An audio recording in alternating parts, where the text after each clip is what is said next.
teraba seperti lunak dan banyak, itu adalah ekstremitas.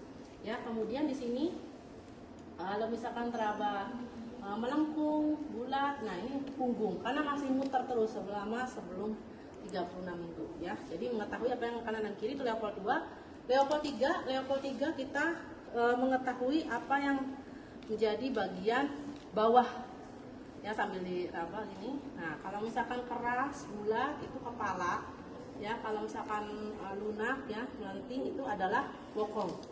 Nah, Leopold yang keempat itu kalau misalkan udah diketahui yang bawah presentasinya adalah kepala, lalu kepala ini kok susah digerakkan ya. Nah, pastikan dengan Leopold 4. Nah, Leopold 4 itu dipastikan sudah masuk pintu atas panggul atau belum. Sudah masuk pintu atas panggul atau belum. Nah, kalau susah digerakkan. Tapi kalau masih udah digerakkan dan kerasa ada space, itu tidak perlu lanjut ke Leopold 4. Jadi Leopold 4 itu memastikan si bagian presentasi bawah itu kepala itu udah nyampe PAP atau belum. Apa PAP? Pintu atas panggul.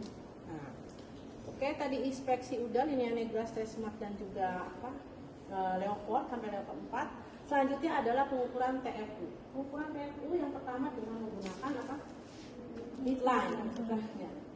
Ya, menggunakan midline. Nah, ini dari fundus sampai ke simfisis pubis. Di sini sampai sini diukur berapa.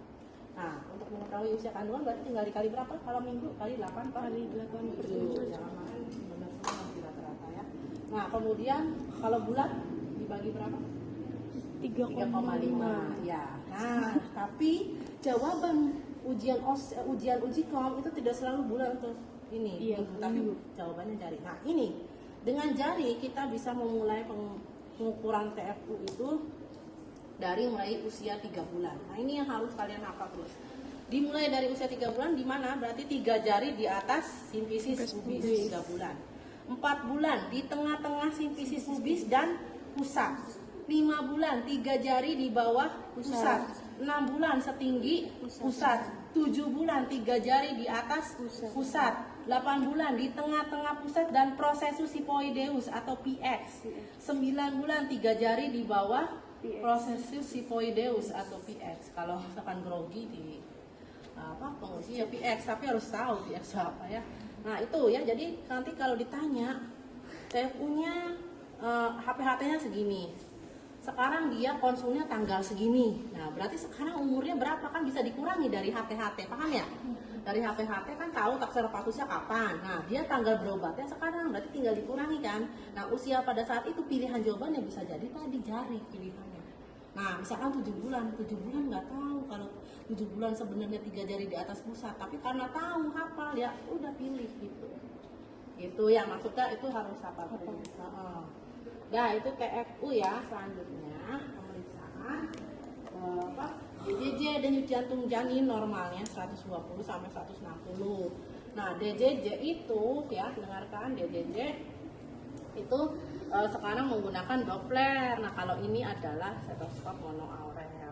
Kalau nggak Doppler menggunakan apa? USG ya, gitu. Nah, kalau menggunakan stetoskop monoaurel, nah ini mendengarkannya adalah, ini kan abdomen tuh dibagi berapa kuadran? 4 kan? Ya, kuadran 1, 2, 3 dan 4. Nah, antara 1 dan 3 ini di sini bisa didengarkan, antara kuadran 2 dan 4 di sini juga bisa ya, dengarkan untuk mendengarkan denyut jantung janin. Selanjutnya bagian perut sudah ya, bagian perut. Nah, selanjutnya pada bagian ekstremitas dulu sebelum area genitalia. Ekstremitas itu kita lihat tanda kakinya nih, telapak kaki nih, anggap ya. Kalau di seperti ini kan namanya tanda Homan ya. Tanda Homannya positif atau tidak. Kalau diginiin nyeri berarti tanda Homan positif. Nah,